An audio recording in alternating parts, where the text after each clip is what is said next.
Hey, what's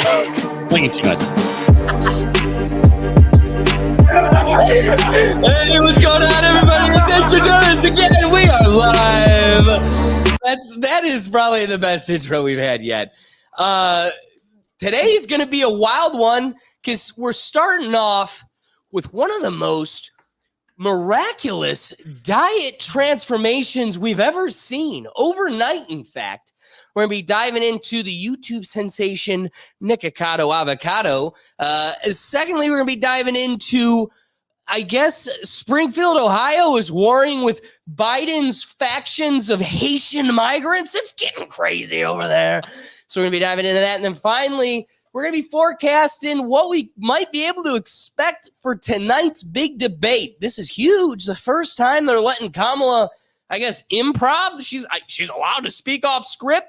I don't know. This is crazy. So we're going to be getting into that. But with all that being said, let's dive into who's joining us in the pickle gallery today. First, we've got Silent Destroyer. Silent, how we doing, my friend?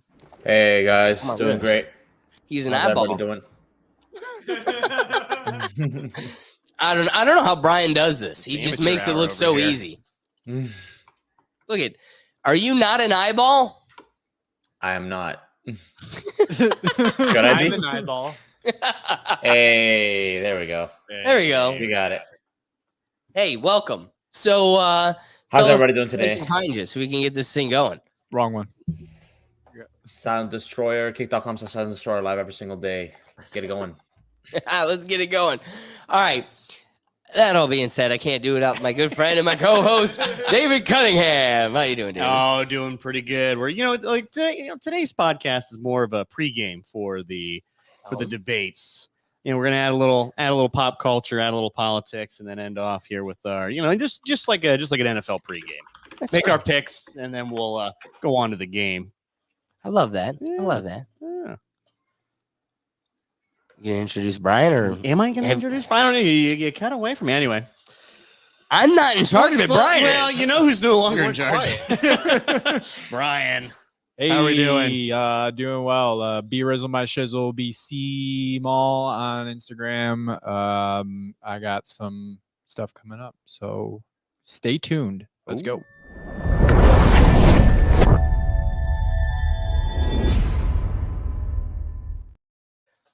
So, starting off with one of the greatest transformations the internet has ever seen.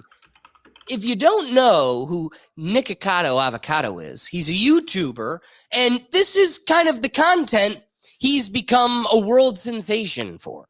I love you. Yeah, it's this type of like grotesque type of content. Let's not up chase. Redo this. Oh, yeah. And let me be clear that I'm kind of saving you all with this is the clean stuff.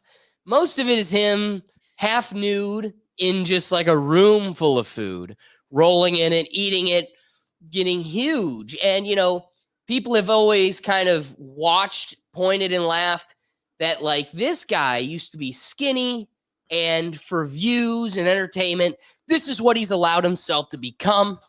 This is who he is. And he would get thousands of comments just for criticism of, again, kind of the lifestyle he lives and what he became for the what? Cost of fame? Then, overnight, we get the reveal of a lifetime. Where 2 steps ahead. I am always 2 steps ahead. Where this was a coordinated, forecasted event, 2 steps ahead.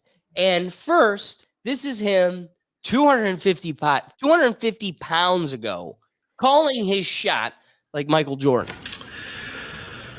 2 steps ahead. I am always 2 steps ahead. This has been the greatest social experiment I've come to know. Certainly the greatest social experiment of my entire life. It's alluring. It's compelling. It's gripping to bear witness, to observe all these unwell, unbalanced, disoriented beings roam the internet in search of stories, in search of ideas, of conflict, of rivalries, where people develop a distinctive desire for direct engagement, where people feel involved with the stories and therefore become product of influence. Okay. Thirsty for distraction from time unspent, from lackluster lifestyles, spoiling their Is that like spitting in the face of your audience? I don't know. minds. You know, it's like I could see a little. I can see a little A, a little B. I want to say that, you know, I'm calling for an audience, my audience, to rethink. I'm not like, oh, well, mine are a bunch of chicken nugget shoving couch lovers. Like, I don't know. To me, red rock. While stimulating them at the exact same time. It's brilliant. But it's also dangerous. It's dangerous. I feel as if my life has been positioned to where I'm monitoring ants on an ant farm. One follows another, follows another, follows another. It's mesmerizing. It's enthralling. It's spellbinding. Just look at all these consumers. All of these lost and bored people consuming anything that they're told to consume. I am the villain. I make myself one. And people will consume these stories year after year after year. Stories that shock, that confuse, stories that are deliberately made to blur the boundaries between fact and fiction. Stories that permeate, infect, and linger in the minds of the ants. Influence the ants. Brainwash the ants. You are the ant. So that's the, you know, big mic drop moment. and what's interesting is he recreated this moment again with his big reveal, right? 2 steps ahead. Social experiment for my entire life. In search of stories. It's essentially one follows another. Recognize that? Another, so again, follows it's another. pretty much the same video, and then at the end, Stories about it's me. this big, beautiful these reveal. lost Oh, who's under the panda? People. It's Skinny So I Avocado. am Whoa. Okay, so you get the big picture. Brian, you make it look so damn easy. All right. Okay, Doug. They what's up? Scroll down. Ricky's here. Oh. So let's bring in Ricky from Just Another Day TV. Ricky, can you hear us? Bless up, fellas. Sorry for Yo. the So we're talking about Nikocado here, and the coolest thing, and what makes this such a story, at least in my mind, why it's so worth talking about, it's because you have a guy that just the week before had comments flooding at him, how disgusting you are, you're going to kill yourself, and overnight can post this like dynamic dual video of him 250 pounds heavier, and then this super skinny guy calling that shot. And how was he able to do it? He doubled up on creating videos and then had a stock enough to where he was able to spend the last 2 years getting skinny while still posting a video, maintaining to the public that he's this huge obese person. So he can do this miraculous overnight reveal. And to me, that's the most admirable piece of content. Now, another piece of dialogue can be had, and I'm eager to hear what everybody's thoughts are on this, when he starts calling that audience of his a bunch of ants. This being the greatest social experiment he ever put on, you have this desire for this content, and look how it's led you. And he goes, these people are mesmerized because is it though that they're following other ants, or is it that they're mesmerized by something so obscure from the norm? Like, this is not, I don't walk outside and see a guy rolling on a floor of Big Macs. And again, most folks that do look like shirt off at a water park, like you alone, you're so large, it's so obscure from norm, it attracts attention.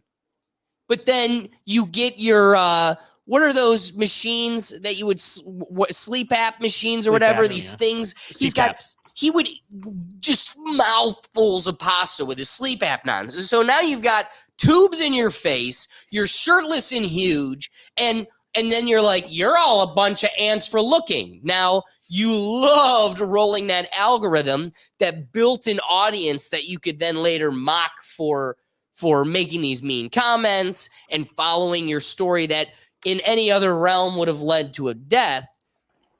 But I think the sadder part of this is why I appreciate and admire the effort and what had been achieved, the achievement. But isn't the bigger narrative like, hey guys, look at how disgusting this lifestyle is? And it is a choice. It was me the whole time putting handfuls of spaghetti in my face. I ate the 10 pizzas, and then I took 2 years to lose 250 pounds. Like, shouldn't that be the story? That this is not your truth, Tub, and you can be skinny. Now, David's going to go on an Ozempic tangent, but like, you could do it without that too.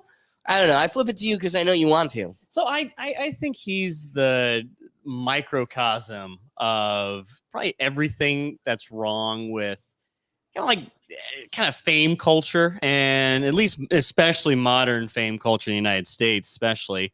So he built the entirety of his career on being grotesque.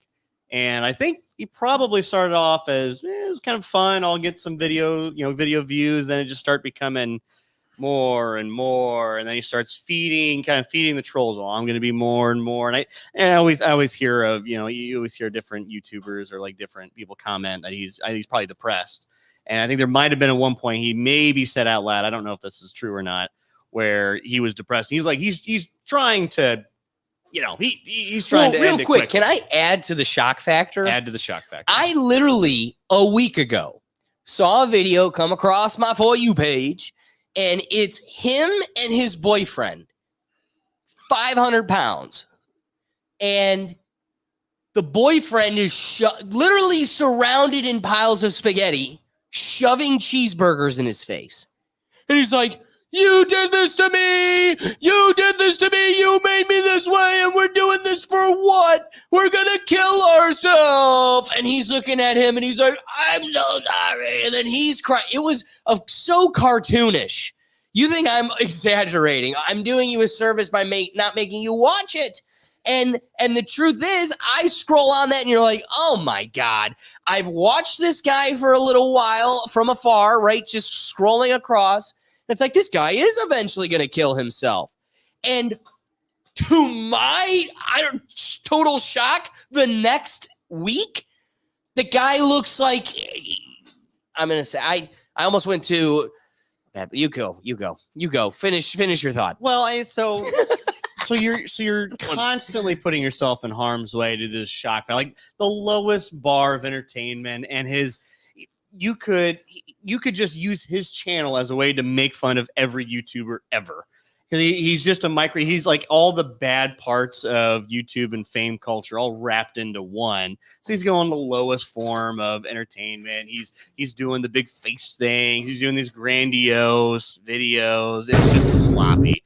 It's gross. And you watch it because it's gross, and you watch because you're like, well, it's kind of like a car wreck. If you know a car wreck's going to happen, you take a look, and I'm not going to look away. I'm going to see what happens here. So that was his whole audience, his whole, like, maybe 10% of his audience was actually liked him as a personality. I don't think so. The other 90% just, I want to see where this goes. Like a circus or like, a county fair. Like, dude, it's not that they were watching because again, you call them ants. They were not watching because the person in front of them were watching. They weren't watching because they revered what you were doing. They were watching you like they watch the bearded woman. They don't normally see that at the supermarket. He thinks he's a comedian, but everyone's laughing at him, not with him. He's a clown instead of a comedian. It's I hate it. I hate this style of YouTuber so much. And it wouldn't shock me in the slightest if he actually probably got some mental help and figured out, maybe correct his depression. Well, I'm gonna kind of make an about face here. Continue doing this and go Ozempic, and then all of a sudden, bam, I'm good to go. Because I don't necessarily believe that he was stockpiling videos for this whole grand reveal. I think he was just doing these videos, and sometimes it just like the throughput sometimes just takes a while when you film a video to put out that you do this all the time. Sure, but 3 months you're not dropping 250 pounds. No, right? 250 pounds is insane. Yeah. This was not like a little doohickey. This guy dropped a whole person and a half. Yeah.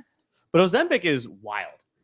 You see some of these celebrities on it. We've seen the South Park episode, but it's basically just it's an appetite suppressant. So when you really don't think about food, don't want to do anything with food, you lose a lot of weight pretty quickly when you're just not focused on your next meal. And none of us here are going hungry, but there's like I'm kind of waiting for my next pizza because I really like pizza. On Ozempic, you're not thinking about that. You're probably going, oh, what am I going to, I don't know, watch the next episode of whatever. Doesn't matter. You're just not thinking about food. You're almost half disgusted by it. And it's so prevalent in these political theory Hollywood types that, or, even these famous types, it doesn't shock me. He just did that for maybe a year or so. I don't even think 2 years, maybe just like a year or so, and kind of thought, oh, I can market this because these people they're not dumb. He's not dumb. He understands he knows what he's doing. This isn't just random. I'm just putting these videos out. People enjoy. He gets it. It takes a certain type of psychopath to do this to such a point where you're almost killing yourself. And you probably think you are, in fact, offing yourself. And then all of a sudden, I'm going to do an about face and really make this all about me. It's gross. It's this might be almost grosser than his videos. Is gross, but I just want to appreciate the political theory of you either are thinking about pizzas all the time or you're taking Ozempic and you're full, so you're thinking about the next TV show. It's one or the other. That you are living in that binary or nothing else. Silent, what are your thoughts on this whole thing? Yeah, this playbook is kind of old. If you've been watching YouTube for a long time, you know this playbook. You guys may be familiar with a channel called Epic Mealtime. I don't know if you guys remember that. Of course. This whole shock value, let us eat like 50,000 calories in one sitting. It's been done. And I think he's basically just kind of put his own twist on it in the sense that it's only him, or maybe sometimes his husband, or maybe sometimes he collabs with other like mukbang YouTubers. Mukbang has been a thing in a lot of countries, like in Asia, like in the Philippines and Japan and China and South Korea. And I think he's kind of like just stolen all of that from there and then just kind of added his own twist on it. I don't know if this was a social experiment. I think it's more so, hey, this looks fun, let me do this. for a couple years. Then it's like, oh my God, now I'm 500 pounds. And then it's like, oh my God, now I need to lose all this weight. And then how do I do that? But I have a whole catalog of, videos to go. Let me just go and lose the weight and just slowly release the video. That's my speculation, because I know there was a video done by Patrick CC, I think. Oh no, it was Sunny V2. Sunny V2 did a video like a couple of days before this video came out about how he's like a professional violin player and he should maybe do a switch up of his channel to a weight loss journey sort of content, because he posted a video of him where he was like crying, saying like, I hate this, I don't want to do this anymore, I'm done with this and all that. Well, here's what's crazy. I guess let's add this in the mix. There's also this that comes out shortly after. I mean, what? Yeah. Just talk about reverting right back to your old ways. Like, what better way can the monkey dance for the folks than doing what works? Old Faithful, ruining my experience tomorrow with life. Like, I'm just saying, I feel like you're going to ruin your gut biome. Let's put it like that. Like, you've gotten to a place. Let's just say, okay, David's the conspiracy one for now. He's the one saying none of it's true. Oh, how the table turns. And I'm gonna say, let's say the story's true, and he did take 2 years off, and he did stock. I mean, to me, that is genius. I'm with Lady Bills over here. Give the devil's due. There's some brilliance here. Like, let's say you did snowball. Like, again, oh my God, I'm dancing for the folks, and what's working is eating a ton. It's paying my bills, and at some point I'm going to get back from this. And you don't really get back from it because I'm sure eating 15 Big Macs in some world is fun. Like, you're going to be disgusted, but like, there's a reason we all don't do it, right? And I don't think my choice would have been a Big Mac, right? But I don't know if you know this, but the nicotine in McDonald's French fries reacts like crack. And I could totally eat a wall of McDonald's French fries, but I don't. At least I'm trying every day, right? So I could see where dancing for the folks, you kind of start liking it. Like, again, your gut biome adapts to this. And so now your stomach and the bacteria living inside you are calling for 15 Big Macs. And it becomes significantly easier than it was yesterday. And before you know it, you're 200 pounds and you're like, oh, and it could have been depression. Like that is so not good for your hormones and you're so not doing well. You could get to a point where you're like, all right, I'm riding this to the end. And for the sake of life, I'm going to get healthy. Or it was all 4D chess and I'm just going to get huge because I'm Christian Bale and I can get fat to play Dick Cheney and then tomorrow be Batman. That's a talent. And guess what? That'll give you an Emmy. In one world, you get an Emmy and David will tell all his friends that he got in line for the first Batman, or he's going to call you a YouTubing clown. I guess for some Redditors, it depends on just the platform you get famous. But others, if this was planned for and this was the playbook the whole time, that's pretty badass. And you got to give the credit where credit is due. Before I flip it to the tinfoil hat over here, Ricky, what are your thoughts on this whole deal? I don't like that type of content, man. I thought it's unnecessary. There's a lot of hungry people in the world for you to be forcing that much food. No one in the world is ever that hungry, man. I never liked it. It's always disgusting to me. And then like that group of content, like where there's family now doing mukbang, like from childhood, like them kids are gonna be like Nick Avocado when they're 13.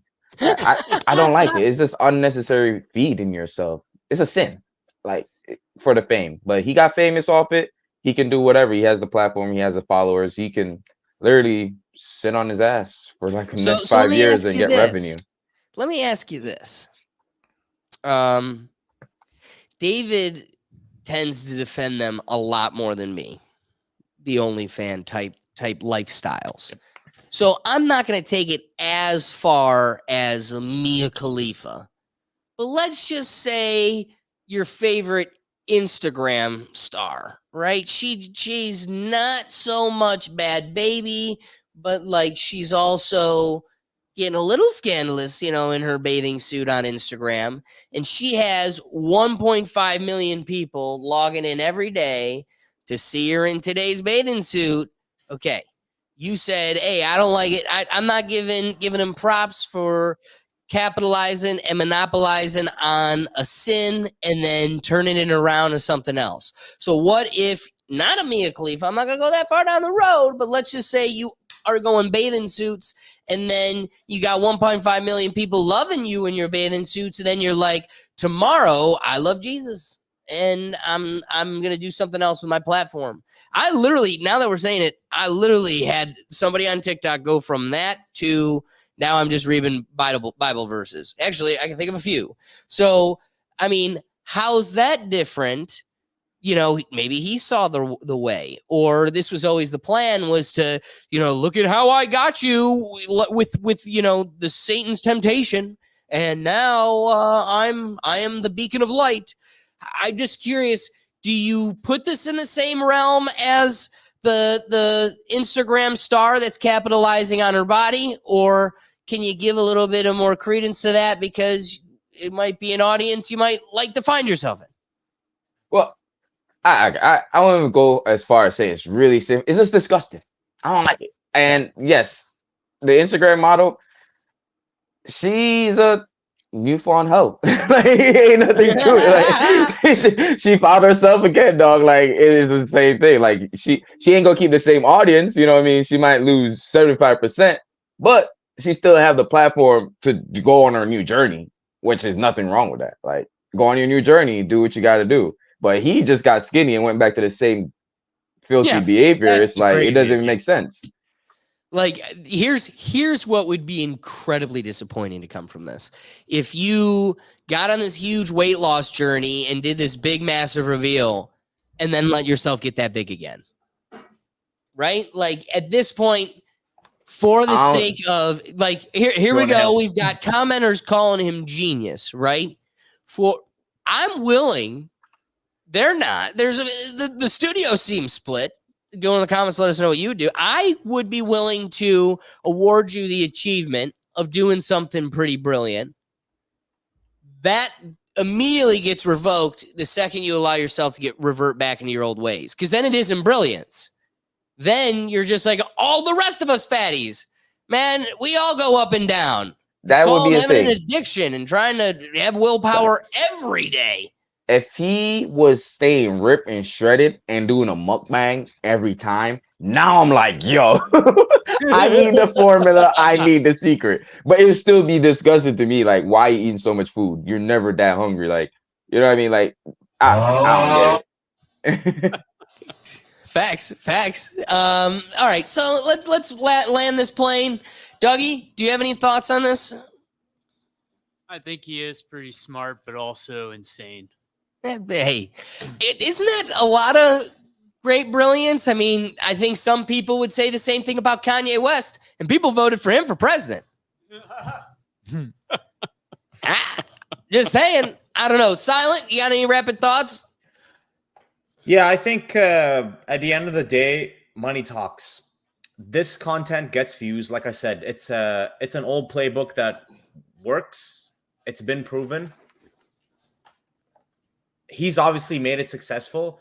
Whether he gets fat again and loses weight again, like Jonah Hill style, I don't know. I probably think that's what he's going to go in that direction. If he's already going to, lose all that weight and then keep doing a mukbang video right after he revealed that he lost all the weight. Like at the end of the day, it all goes down to like what Ricky said. Like it's his platform. He's obviously making money. It's clearly working. So regardless of what he does, he's going to keep getting millions of views. So he's probably just going to keep doing what he's doing, That's the way I see it, at least. Well, I can appreciate that. Ricky, do you have any other rapping thoughts? just advice to Nick. His heart may not be able to handle that shit again, so he better be careful. Mm-hmm. That's fair. I mean, and again, if you've got sleep apnea and that's something you're battling, and then you conquer this weight loss, your lungs and your situation really can't afford for you to go back. And you've really saved yourself insofar as you keep it off. For my wrapping thoughts, I think I kind of made my position pretty clear. I think it's pretty brilliant. I mean, it was a cool audience experience as someone that doesn't know your content, like Ricky is turned off and finds your content to be grotesque in many ways. To be one of the people from afar that when caught a glimpse of your content am totally repulsed. And I'm like, this guy's going to kill himself. And you see kind of like the jackass guys or, people that want to be, you see people that in whether it's physical challenges or just doing very dangerous, unhealthy practices for the sake of clicks and fame. And this is such a drop in the bucket pursuit that if you're not just doing it for the sake of a lifestyle and you're doing it as a lottery ticket and you're risking it all, like this could be an utter detriment. And so I thought this is a victim to that type of culture. For me to show up a week later and be like, this guy did what I can't even do, and I wasn't 450 pounds. Like, that's amazing. Hats off to you. Cheers to you. And it only stays amazing, planned, and brilliant insofar as you can keep it there. If not, then this was just a lucky circumstance. You worked hard for a little bit for the aha moment, and it's kind of gone. I don't know, David, wrapping thoughts. I go back to the old CEO of Coca-Cola, and someone asked him why they brought back Coca-Cola Classic when they had New Coke, and they were thinking it was a big grand conspiracy. And the CEO says, "Well, we're not that dumb, but we're also not that smart." I think this is the same situation here. Like he's not dumb enough to take an opportunity and go, "Well, I could probably make something out of this with the whole weight loss deal." But he also, I don't know if he's that smart to premeditate that for over 2 years, build up all sorts of these videos. I think this is just a happenstance of I think he finally got right in the head, or at least somewhat right in the head, and then decided, hey, I think I can make this into either a weight loss journey. Well, let's be on the most optimistic end of things. It's an actual weight loss journey, or probably most likely it's an Ozempic trip. And again, we see evidence, but he goes right back to just even if it's healthier, even if it's eating like 10 bowls of salad, you're ingesting a lot of food. You're still doing the same thing you're doing. He's not totally pivoting to. That's why I don't like it should be a weight loss show. Yeah, like a weight loss show. So it's not a complete pivot. It's like, well, I'm gonna have bikinis on Instagram, and now I'm gonna have a little subscribe on my Instagram for $2 a month. So that's probably more what he's doing. But these YouTubers understand what they're doing sometimes, and I don't think they're always playing as much 4D chess as sometimes we would hope to believe. I'll give you that for sure. Brian, wrapping thoughts? Oh, yep. So I think Ozempic is definitely a GI killer, and it will ruin your entire metabolic system after long-term use. Also paired with bulimia, and you can lose a hell of a lot of weight. I mean, if he was really stacking these videos like he said he was, bulimia, paired with puking in the bathroom after meals, you can get skinny ultra fast. Yeah. So if he was really doing these videos and he had all of them stacked up, I think the logical thing for him to do is, change out of what he's wearing in the same day and just make another video and just puke it up and just let the dice roll. Yeah, I mean, I don't see how this could be done any other way if he's stacking these videos to be put out as frequent as you were saying. Also, Olipop, that is a great way to get your prebiotics and dietary fiber in your diet. First sponsor of the show, actually. No, not a sponsor. Not a sponsor. I don't know what they're doing. Sponsored by them any day. No. That being said, I I apologize for laughing so loud. It was so shocking to hear Brian pair Ozempic up with puking in the bathroom. That just caught me so off guard. So I know I I let out a loud one in the mic. That's my bad. All right. Diving into this next one. Spicy. As an Ohioan, this deserves loud exclamation, and we need this topic fully flushed out. This is, I think the best way to roll through this, guys, is to report on it. We'll go through it all. Make your comments as we go through it, but there's a lot here, and we kind of just got to let it roll. So let's start off with first. This is a call from a Springfield resident to his city council. Oh, and take a peek at the date. It's like kind of odd that like a guy like me has to come out from doing what I do on a daily basis to have fun, because I see what's going on in these streets, and I see you guys just sitting up there in them comfy chairs and suits, and I'm getting out here every day, and I'm broadcasting this, and you guys are just sitting up there in suits. Like I really challenge you guys to get out here and do something. These Haitians are running into trash cans. They're running into buildings. They're running into they flipping cars in the middle of the street. And I don't know how like y'all can be comfortable with this. Like I don't know like who's getting paid from it. I honestly feel like someone's getting paid from it in the background.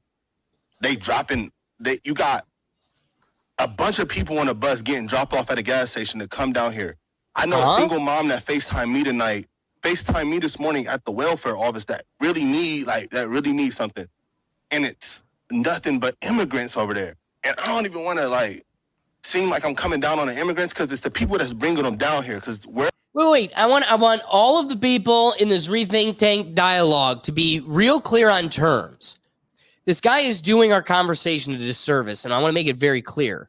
There is absolutely zero disdain or turn away towards immigrants. This is a conversation about migrants, and that is a difference in terms. Not to go all. Do we want to start kind of at the beginning of where this? Whoa.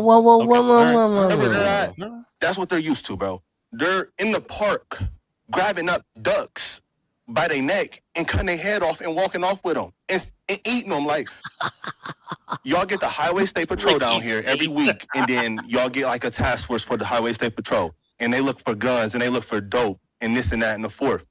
That same people that y'all got riding up and down Limestone doing U-turns, pulling people over for blinkers and pulling people over for like going left to center and like a couple miles over. Like, y'all can take them same people, the Highway State Patrol, and you can take them in every single one of their silver Chargers and Dodge Durangos, and y'all can take them to Sunset, and y'all can park them right over there, and y'all can teach people how to drive, since the Highway State Patrol knows so much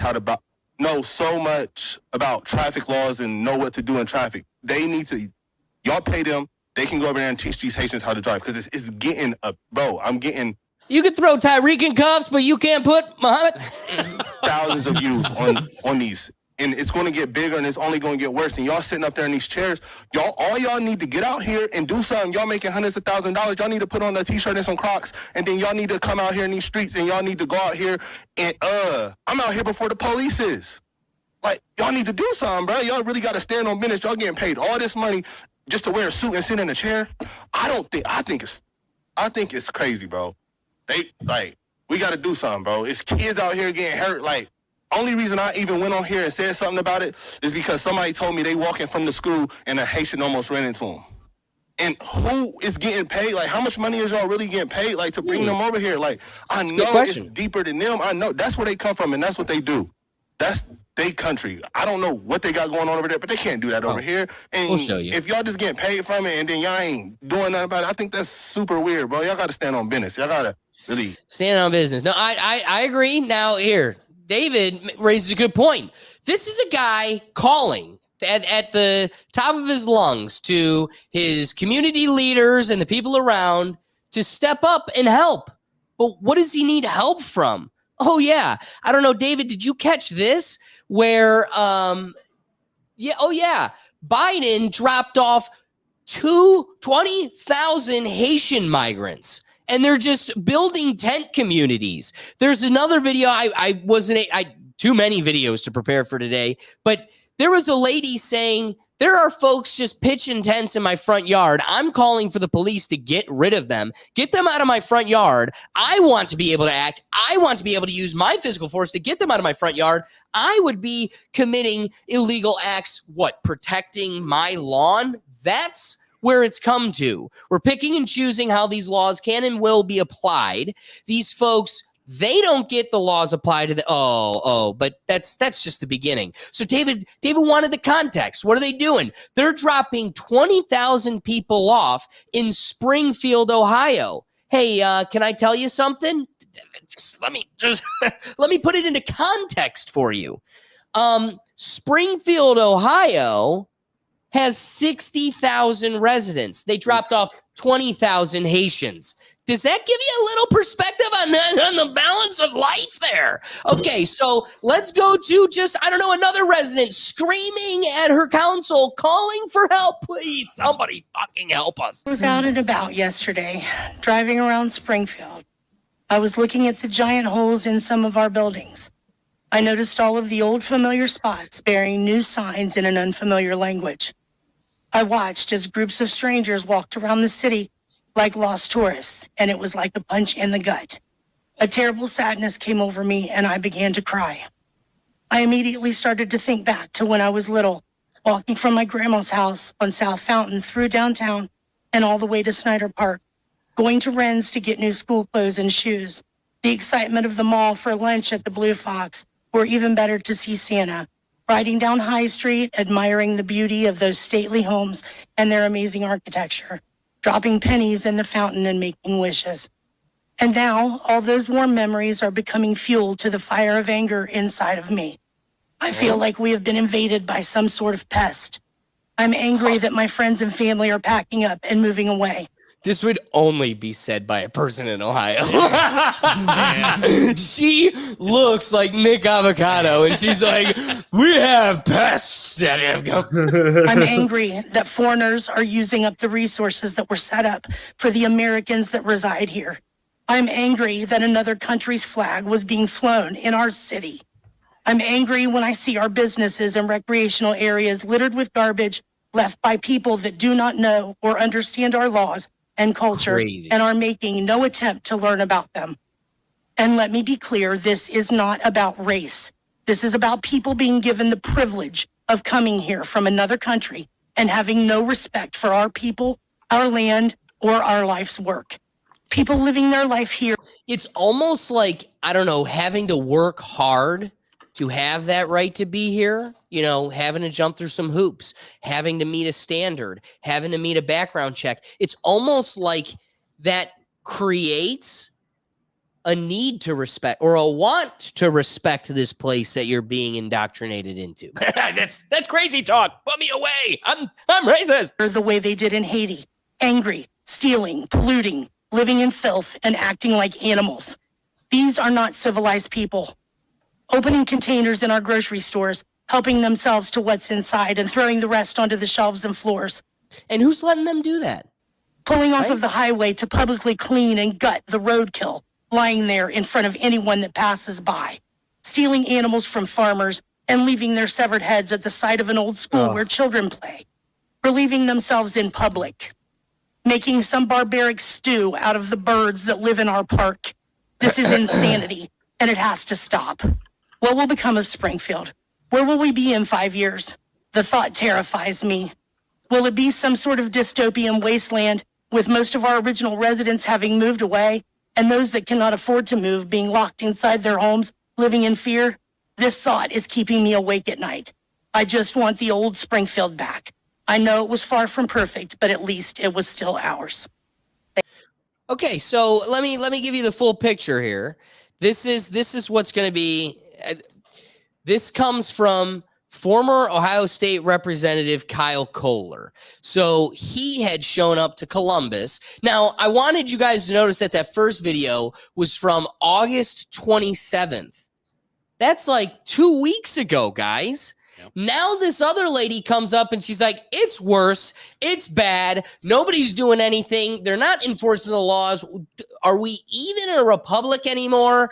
Does law and order apply, or just to us as we're trying to defend our liberties, right? I don't know, our front yard. So again, here's Representative Kyle Kohler. He had stopped into Columbus and made the exclamation that shocking revelations about the illegal Haitians crisis in Springfield, Ohio, listing about 8 major points here. First, the Haitian illegals in Ohio are given $600 to $1,600 per month on debit cards through refugee cash assistant programs. There have been nearly this is point 2. There have been nearly 20,000 Haitian illegals relocated to Springfield, Ohio. Point 3, the local system now has over 1,600 non-English speaking students enrolled in their system that are not citizens. Point 4, Haitians who are nearly 20 years old are being placed in high school freshman classes with 13-year-old kids. Point 5, a man associated with the relocation efforts is renting his 63 homes to 20 to 25 Haitians per home at $250 a month and is giving them local work around town. Point 6, HIV reports are skyrocketing 871% over the last 5 years, and many nurses in the area are alleging it's due to the Haitians being treated at that hospital. 7, an early 11-year-old boy, Aiden Clark, was killed by an illegal Haitian with no license who crashed into his school bus. And then the 8th point he raised to the Columbus State Springfield residents are reporting missing pets and that Haitians have been caught eating animals in the city. What? That sounds ridiculous. That can't be what's going on. You'd be surprised. Let me take you to the next one here. Yeah. Oh yeah. That is a lady. Oh no, wait. First, yeah. So they're getting all this money. This is what it looks like. This is them in their residence, flexing on them hoes. And who are the hoes? We are. We're the dumbass hoes paying taxes. God, what? Brian, why do you keep doing that?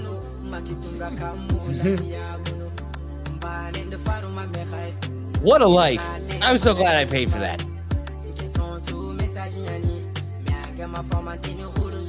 Oh, wait, the music's going to get me in trouble. Dang it. I'm sorry, YouTube. We're in trouble. But anyway, that's neither here nor there. That's the life. They've got free debit cards. But here's a lady just yesterday, like 2 days ago, being arrested for eating one of the neighbor's cats. What did you do? Why'd you kill the cat? Smile for me. Oh yeah, let's investigate her mouth. Go like this. Did you eat that cat? Did you eat it? No, why'd you kill it? Did you guys see all this? No, we pulled up and she was just laying there with it. Did you see her eating it? Eating it. She was eating it? Yeah. You call the Humane Society. Imagine that's your cat. Like you roll up, Snuckums is just finger licking good, baby. I got one more before we. Okay, it's not just here though. It's across the dynamic here. Where's it? 10. Here's New York. A lady walks up on a guy about to kill and eat a seagull. Let me have the bird. And so I have the bird. I have the bird. Give me the I know bird. how to hold the bird. Let go of the bird. Yeah. Why can't I get the dual? There we go. I'll take that. No, the bird is not your bird. It's not your bird. It's not your bird. So here's what's weird to me is like, hey, I'm sure that's how the Indians felt or the Native Americans felt when we were sitting there killing buffalo. And they're like, whoa, whoa, whoa, whoa, whoa, whoa. We admire the buffalo. And it's like, we're sitting here like, whoa, whoa, whoa, whoa, whoa. You don't get to come to the park and kill the ducks. Now, what's funny is my best friend from childhood, they'd go pheasant or duck hunting all the time. I've gone pheasant hunting with them. So it's just funny. It's like, well, you can't kill this animal, but you can kill that animal. You can't kill this animal, but it can't be in the park. It has to be over here in this land. It's the same animal, but we just don't like seeing it happen in the park. It's like, yeah, but also, isn't that a fair call? Like you call for that in a society.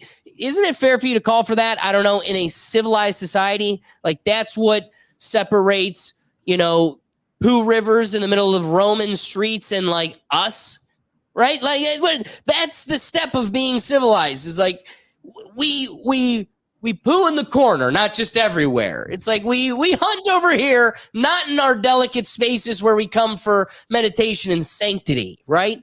So I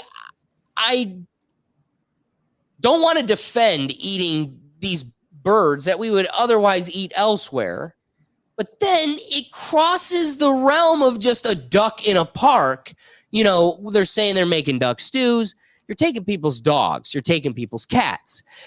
One other big one that's worth mentioning before I flip it to you guys is here's a guy that's calling again to the community because his insurance is going through the roof. Because another thing I could bore you with videos of is just residents catching videos of these Haitian drivers that are getting vehicles that don't have licenses, and they're hitting curbs, they're hitting cars, they're flipping them in the middle of intersections, and there's no recourse. What insurance are you going to go settle up with? And then your insurance rates go up. What does that look like? Fucking mad right now. So I just got off the insurance company. Got off the phone with the insurance company, and was told that my insurance went up because of the cost of doing business in my area. I have two vehicles, two nice vehicles that I'm, took a loan out on. And both of the drivers, me and my wife, have good driving records. No accidents she's never had an accident. I had an accident when I was a teenager, so it's probably been over 16 years ago I had an accident. And my insurance has gone up over $100 a month within 6 months. I pay over $420 a month for insurance for full coverage on 2 cars. They're nice looking cars. So I live in Springfield, Ohio, where the influx of Haitians are. And but okay, we don't need to bore you with the whole dialogue, but the truth is, the craziest part, you're going up hundreds of dollars a month for a place you've grown up in and lived. This is your community. This is the society and homestead that you've built, and now it's costing you hundreds of dollars because insurance is going, your home is a liability. I don't know. Flip it to first. Let's get the outsider looking in. Silent, what are your thoughts? Yeah, this is crazy. This is wild. Like, this is clearly orchestrated and planned. I hope that it eventually becomes revealed who did this and who planned this. I think, there's a little bit of a,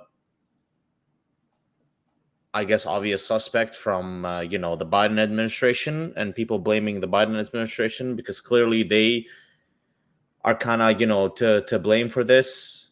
Now, who did this or why or what's the purpose of it? Like, I guess we'll eventually figure out and find out. But this is clearly a really fast way to destruct a city, especially one that has 60,000 people only. To send 20,000 people. Yeah. I don't care who you send, even if it's 20,000 American people from Ohio, from another city. You send them to a small city. Just that by itself is gonna, be a very heavy load on the infrastructure. Well, Silent, I'm so glad you brought that up. I was gonna, wait a little bit, but this is the perfect opportunity to remind everybody when Texas shipped 50 migrants to Martha's Vineyard. Martha's Vineyard said, thank you, but sorry, and immediately shipped them out with the statement that we don't have the infrastructure to handle all of these people. So unfortunately, folks, get your ass back on the bus. And Martha's Vineyard can't handle 50, but Springfield, Ohio, with 60,000 folks, here's a whole nother third of your existence. Here's 20,000. Oh, You don't have the Nancy Pelosi money to say, oh, no, thank you, and buy more buses to ship them. Oh, that's unfortunate. Looks like your Dollar General is empty. Ricky, you were itching. What are you thinking?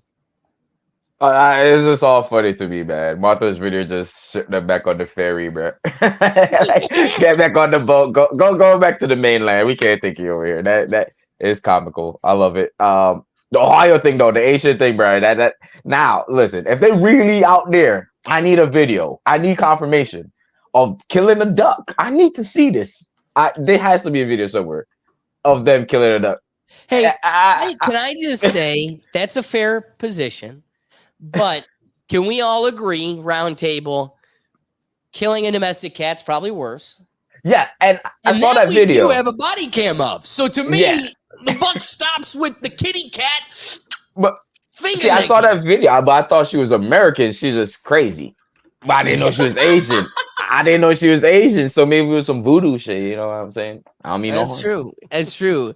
Or you're looking out your driveway and you're seeing somebody eating, Mr. Snowball. All right. What are your thoughts? Oh, I get a few here. Oh, so this is largely an issue of policy with I think a lot of this stems back from, if we remember the Trump administration way back, I think it was like 2019, 2020, where they had he says Haiti is a shithole country. Oh, so yeah. Obviously they were having some issues, and they had like an earthquake or something, and they brought a bunch of refugees. And I do think the Trump administration. Well, let's recall this was the Dem support.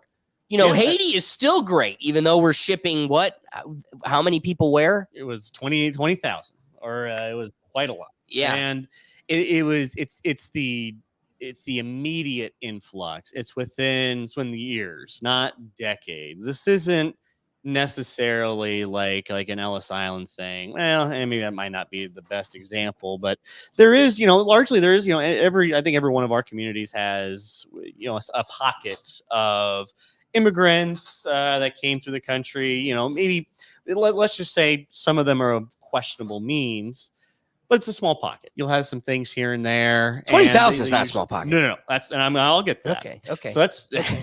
But again, I think you put it well to start off with. This isn't just other people being here. It's the overwhelming amount. There is definitely Well, hold on. I want to before we get to you. Save that thought. All right. I think there's a side conversation here. Numbers are important. 20,000 good people, 20,000 bad people, that can break an infrastructure, good or bad. Mm-hmm. But I still think I should be allowed to have a conversation, even if it's for Jeffrey Dahmer's. I'm allowed to talk about it. Like, again, you get mad when we call it a shithole country. I'm not allowed to say that. But then I look to you and go, here's a machete fight in the middle of Haiti. And I kind of look back at you going, okay, I have a heart. I recognize the need for somebody in a world where this is every day. I recognize the need of needing to get the hell out. Yeah. But then also, when you just make it a free avenue, $1,600 a month and a debit card, and we'll ship your ass to, vacation town out of here. You don't think some of the I'm sure some good moms and daughters and grandmas they're getting on that bus and they're coming in with them. You don't think a couple of those cats with the machete might be coming in with them too? So 20,000 is an insane. Statistics tell you, oh my God, even 5% of 20,000 is a lot of folks. But I want to say, even if they're bringing in 4 folks, why is it alarming to nobody that they're coming in totally unvetted? Like, I saw a Haitian American that was in the middle of a campus just trying to rile, I'm supporting Trump. And it had people going crazy. How could you? Look at the way you look. You can't do that. And his whole point was, if I'm looking around and if I were to be doing any of this, I'd be getting in trouble. Why are we letting them get away with it? And what does it mean to call yourself an American if we as Americans, this is the best best place in the world. Let them all come here. This is why everybody wants to come here. But we can't even go do this anywhere else. We can't even do this where they're coming from. I can't even just set up shop and go, I'm Haitian now. I'm Haitian now. Well, one, you're not going to do that because that's dictator world, right? Like you don't have the rights that you would otherwise, so you don't do that. But if you did and you could, they wouldn't let you. So you choose not to, not really because you have a choice, but because you can't just up and leave and become an Australian. I'm Brazilian now. I like Switzerland. Like, close your eyes, pick David's side. You can't just like pick a spot on the map and he's tuned out. But that all being said, my suggestion would be there's a whole nother conversation that it doesn't even matter how many people are coming in. The bigger conversation is that you're letting numbers in, 5 being too many, that there is no standard, no processing. It is just come on in, baby cakes. And some people leave out of necessity because they're looking for better new opportunity. Others may have created necessity because they're no longer welcome from where they're coming from. And that may not always be the best cat. I'm just saying. Yeah, I think this is going to become more and more of a trend. Because Springfield, largely, is a very poor area. And in Ohio, like it's not, it wasn't like, it's like, I think that one guy said it, like, it wasn't too terribly great to begin with. And now it's a poor area. Plus we have to deal with just a large culture of individuals who don't understand the way of life that we have it here. And you're going to see more and more of these small rural towns. I don't like Martha's Vineyard is able to push back. So there's a lot of pretty powerful people at Martha's Vineyard that can go, all right, you can send 50 to make a message. You send 500. Oh, you're going to get sued constantly. Get ready. So Springfield, someone probably in that city council of Springfield, because I think they're all going to city council, which seems a little bit interesting to me. Because I think there might be a subculture of, there's a little bit of corruption over here, and someone decided, you know what, I got room. Someone within that council said, I got connections in DC. I got connections. I'm going to go ahead and, hey, we got room for them. I have a spot. I have some apartments. I have some real estate. All of a sudden now we have a large influx. And I think what also is getting lost in this dialogue too is this cat and dog thing. Yeah, there might have been. All right, let's just say it happened like three or four times. Of 20,000 people, 3 or 4 times within however long they've been there. Not great. We don't like it. No one like it. But it's not. This isn't an David. epidemic. No, David. No, you can't take that position in a world where, okay, last year, no cats in Springfield, Ohio were eaten. This year, 5 cats in Springfield, Ohio were eaten. That, to me, is 5 too many. I think a cat owner in Springfield, Ohio has a fair argument to say you're a tad bit off your rocker. Is it? Well, let me bring this up then. Do you think it would be within the same like 20 people of like a family unit where largely of the 20,000 people there's like 20 people like really big problem here. They're all real old school. They just kind of do as they please. They don't understand. It's like your old grandpa. Yeah, he grew up in a different time. He gets to say some words that maybe no one else. Wait, whoa. See, that's where we've lost the purpose and point of being a culture and a nation in and of ourselves.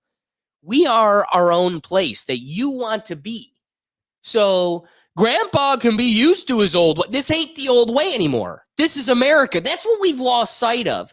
You've called me even saying that racist. I have to be worried about the way it is interpreted when I look at you and say that, no, we should be allowed to have our own culture, a shared culture amongst ourselves. And when that's so foreign to you, we have no interest. Yeah, well, I think, again, the point's getting lost. Especially when that is eating a cat.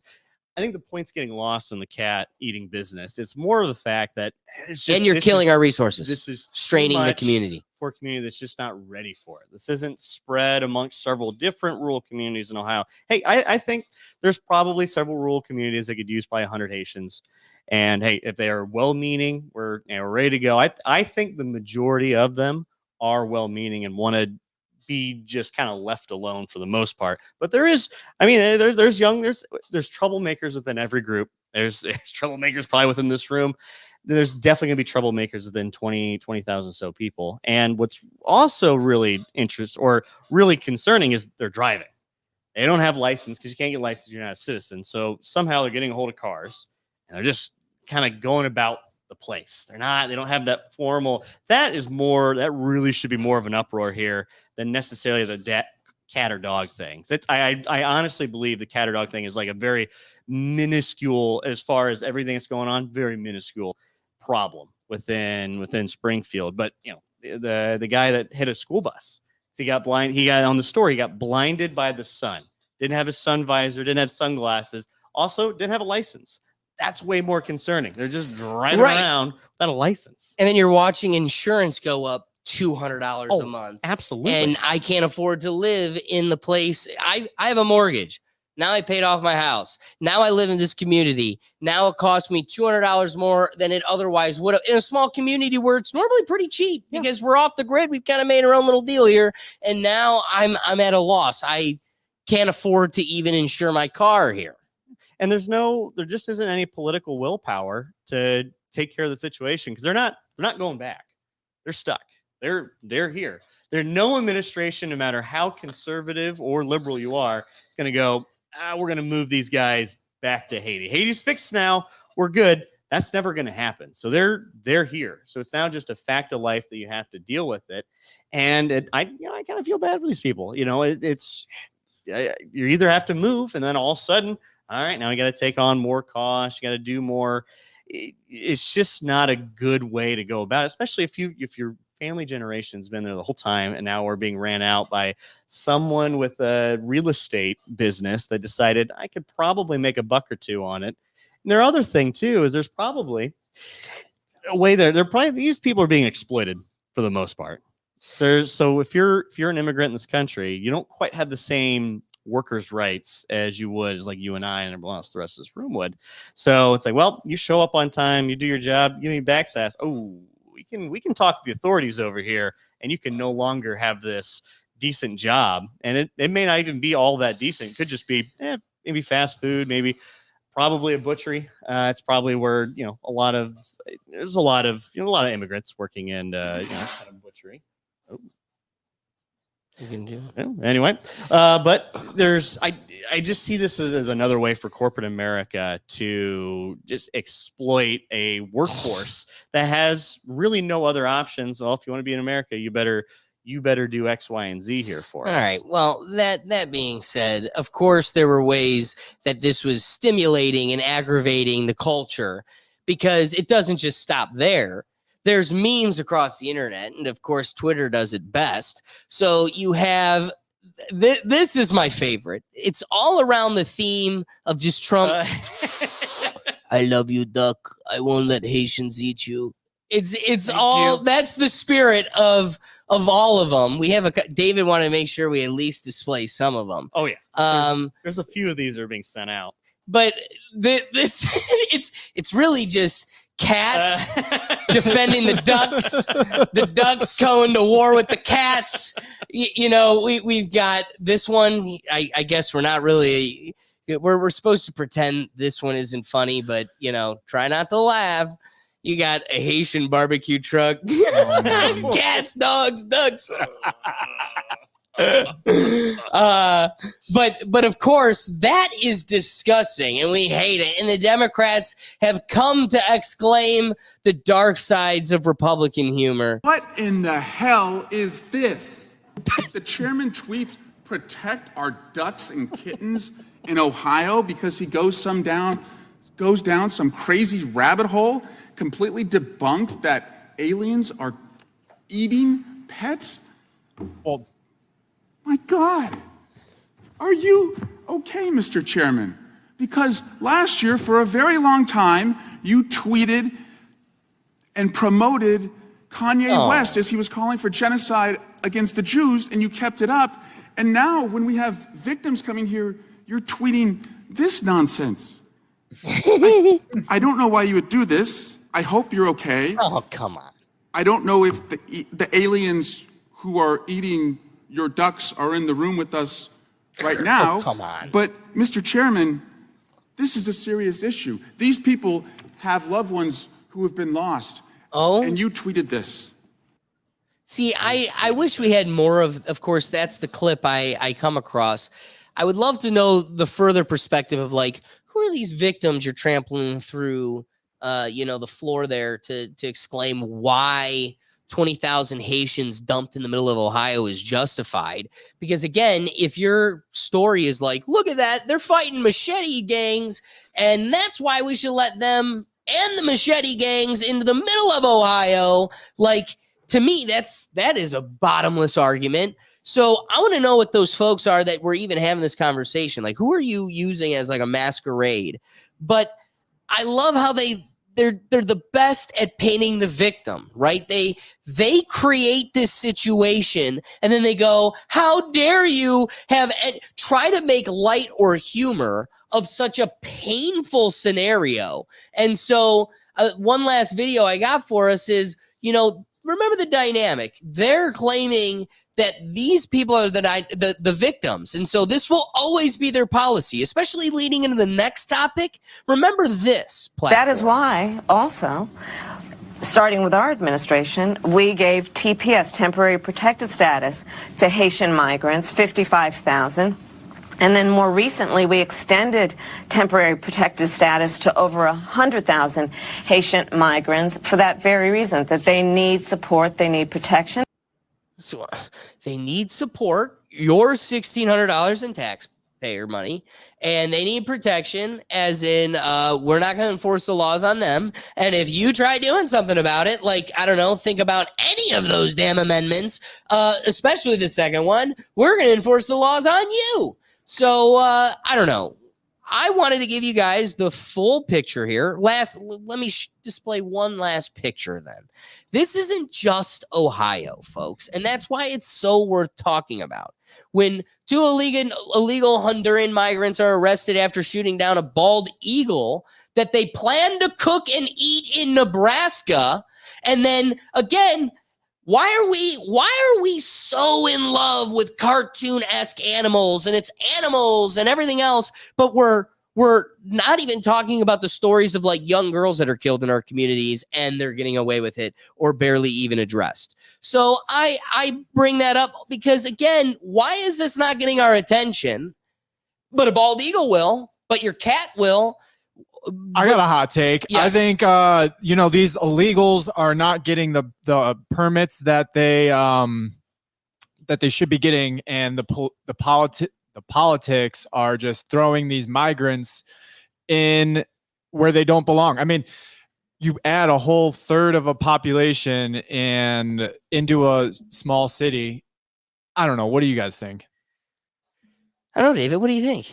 Well, I think this is, again, this whole thing's really getting just kind of thrown off the rails by the cat or dog thing. And I think it is more of a question of why, these small communities just don't have the ability to be able to handle this infrastructure. And they don't have they just don't have the money to be able to just like push it away either. So this is like New York City or LA, where they have the money, they have the resource, they have the political willpower to be able to push them out and just say no. So we're going to see more and more of this, and it's gross because it seems kind of racial in a sense, but it's really more of like a cultural difference and a cultural aspect of it that they're just not meshing very well. This isn't like, like the UK, like a bunch of UK folks, German folks coming over here that have fairly similar Western values. They just don't quite have that same format here. And this is, and it's just not, some cultures just don't mix as well as others. And when we're starting to see Midwest isn't Okay, exactly but is this not the mixing of cultures, or is this actually like a problem?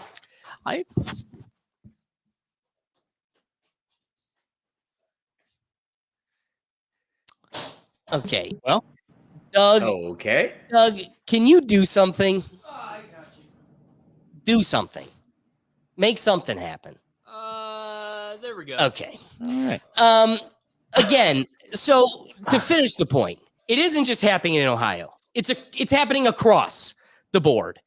And it shouldn't have to alarm you or get your attention because they're eating a bald eagle. They don't have to get your attention because they're murdering people in your community. We should really want and call for standards. For some reason, that doesn't matter to us. And yet they can come out and blatantly say it in your face. This is our policy. This is what we want. And do you truly believe it's because they think this is, one, better for their community, two, better for our community, or three, doing whatever we can to maximize votes? I mean, I didn't want to bore you with a million videos, but I have another video locked and loaded if we had to about Texas voter registration, how they were walking them through how to get homeless people without addresses and just people that don't have licenses registered and explaining them how to vote. This is how you make it happen. It's like, what? That's so detrimental. Again, bottoming out. So right now you're at a carrying capacity where taking half of everybody's income and distributing it to these new people that aren't feeding into the social contract, it works. But once you dry up, suffocate, and kill off all of those folks that you're leeching half of their everything off of, once those don't exist, you actually can't supply to the other people, and this whole thing crumbles. This isn't like self-fulfilling. This isn't a self-energizing battery. If you don't continue to have something charging into the system, but you continue to draw and suck from it, it's going to drown. Silent, do you have any other wrapping thoughts on the topic? Look, I'm sure a lot of these Haitians actually probably want to, positively contribute to the community and help out and try to integrate. And it sucks that there's a few that are killing ducks and cats and, eagles and all that are ruining it for everybody else. But at the same time, as I said before, sending 20,000 people to a 60,000 people city, even if they were just regular Americans, would tax the infrastructure and be an excessive burden on it. So they definitely should have done a much better job at distributing these people, because like I said, I'm sure there's some of them, I would say at least maybe 95, maybe 90% of them that will actually want to, just become good people. They want to work. They want to get paid. They want to send money back to Haiti. And it's unfortunate that the ones that don't want to do that and just want to, eat ducks and kill eagles and rob people and stab people are making it look bad for everybody else that actually wants to, integrate, wants to work, wants to become part of the society that they are now part of, Yeah, no, I could appreciate that. Ricky, any wrapping thoughts? My parents came here as migrants. Okay, my parents came here illegally. They worked their way through the system, got legal. So they go to no extreme of eating fucking ducks or cats. But if you're going were they somewhere, eating cats and killing people, right? Like, I think No, I'm cool with you. Like, here's what I'll appreciate. I'll appreciate somebody becoming a functioning member of my society that's here to grind, right? Yeah. So, like, you grab life by the balls and you worked for it. I get it. And I also get how there's so many people trying to work for it. It's so difficult. But the person that's been here for 10 years, grinded it out, and you skip the line, how's that fair to them? So really, I'm all for you being here and grinding it out until you get your chance. Just assimilate. And again, that's pretty easy to ask for when we're so damn diverse. Yeah, Like, that's what I was getting what to. people are doing in their living rooms. That's what I was getting to. Dress up Assimilate. like a furry. You can burn a effigy, but like truly keep away from our cats, our bald eagles, and our little girls. And I think no one's gonna bat an eye at you. In fact, they're begging you to vote for them. So like, just don't suffocate our community and eat our eagles. Continue. I'm sorry. Because I didn't want to degrade from like the pursuit that like you've experienced. I have immigrant family that experienced the same. It's No, not that's easy. what I'm.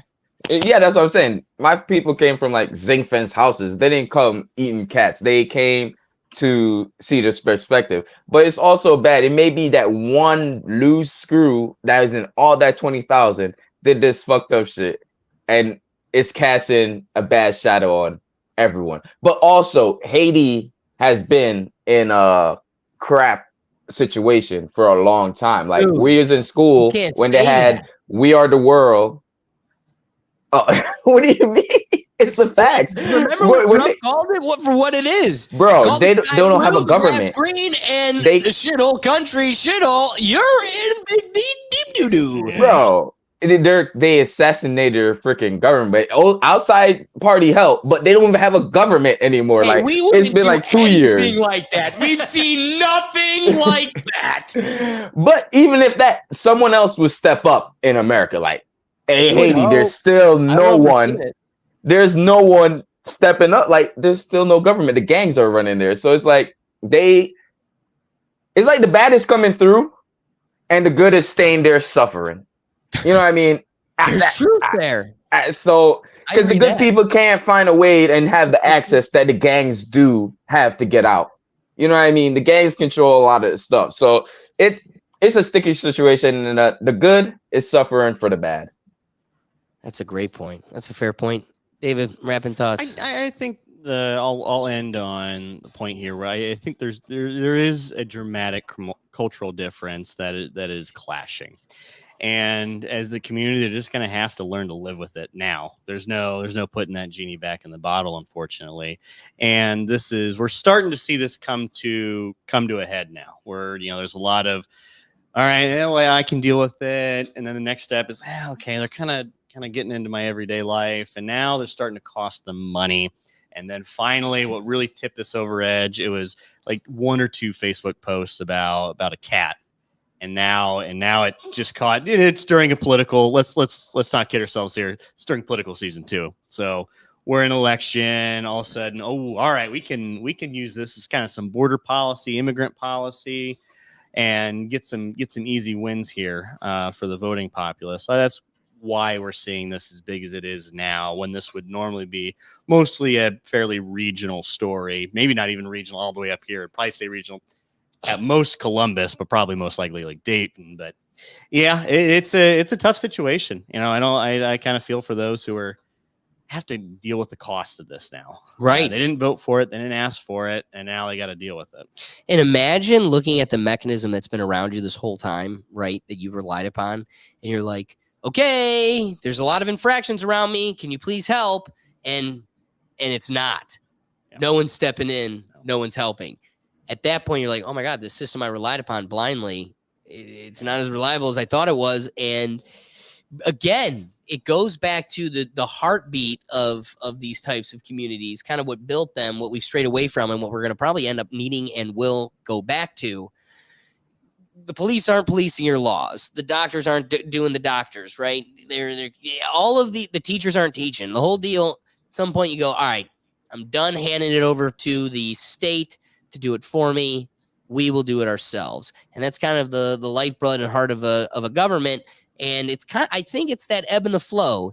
You rely upon it, you build it, but then it becomes too detached from its innate purpose, and you kind of need to cut ties, rebuild, and start all over. And we're kind of at that point where we're outgrowing what we've built, and we probably need to get it right back on track. We're in Ohio, so I truly don't know what just happened to Brian. Like, he just kind of was taken out the back door. So I guess, Doug, you got to give us a wrapping thought. Doug, what's your wrapping thought? Who took him? That was so great. My wrapping thought, I guess, is government needs to do what we pay our taxes for and not give it to people who don't pay taxes. We got beef, Martha's Vineyard. We got beef. And it ain't cat thighs. It's real beef. We beefing. All right, rapid topic. We got to get this plane closed because in a half hour, we got a big debate. This is the first time that we're going to see Kamala Harris, I think, speak off script. We know she's very well prepped and read going into today's debate, but she just seems to trip over her tongue pretty well. So we don't know how she's going to fare, and that's going to be interesting. I got to be honest with you, before we really get down the road on this dialogue, part of the thing I want to season it with is I do think we're starting to see Trump's age. The more I've seen him on like podcasts I listen to and a lot of these interviews, you know, as old people get old and your skin, the biggest organ, starts to sag, you're hearing him with the floppy old cheeks. You're hearing his cheeks a lot. And I want you to hear for that. Now that I'm saying it, you're probably going to catch it. It's like, oh my God, he wasn't a young whippersnapper the first go around or the second go around, but I got to tell you, this third go around, it feels like we're really hearing it. But like, you know, RFK Jr. just did a video today calling to his followers going, you know, you still want to vote for me to make that point. Don't. And a vote for Trump is a vote for me. So this is going to make a very interesting dynamic going forward.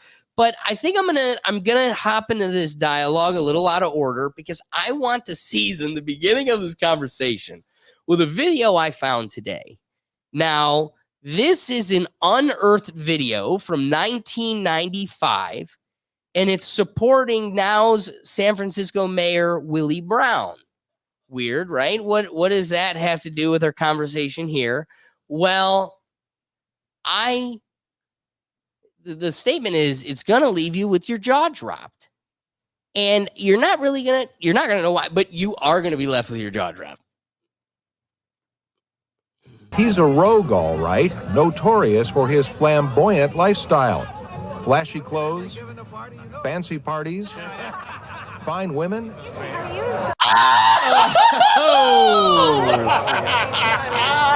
And fast cars. From now on, address me as Look who's right next to him. the mayor. Who's that right next to him? Oh, yeah. Women. Wait. Please tell me you caught that. Let's roll this back for the folks at home. Right, notorious for his flamboyant lifestyle. Flashy clothes. 1. Fancy parties. 2. Fine women. Oh, the editing on that's too perfect. Why they do her like that? Women, Damn. but she got there for her brains and her brawn. What are your thoughts for today's debate? For today's debate. Okay, all right. I just Holy. Silly goose. Oh, so I think if I'm Kamala, I'm gonna do my strategy is just gonna be look as young as possible compared to Trump. Just be energetic. Don't say she's just going to say a lot of nothing. So yes, her website just got updated on what her policies are. And some of it is very generic Democratic talking points. And very few of it is very specific policy points, like very like pinpoint. There's like 2 of them. The rest is just kind of tax the rich, you know, support the families. Let's be fair to the immigrants. That all, you know, let rich pay their fair share, all that stuff. She's just going to stick to that. Hook, line, sinker. She's not going to go. She's going to play very safe. I think she's going to err on the side of saying very little, almost being fairly mute in this. He's going to make Trump go one side. Because I think this weird thing actually really did get to Trump's head. And just let him spiral out of control. And every time you speak, just speak with vigor, like you're young, and just don't stray off the script. Is going to be, you know, if I think that's going to be your strategy. That's what we're going to see tonight. Okay, let me flip it to the culture corner, the pickle gallery. Ricky, what are your thoughts? Yo, listen. She's professional, man. She used to be a prosecutor. She knows how to articulate her words way better than I do. She knows how to format her words. Great.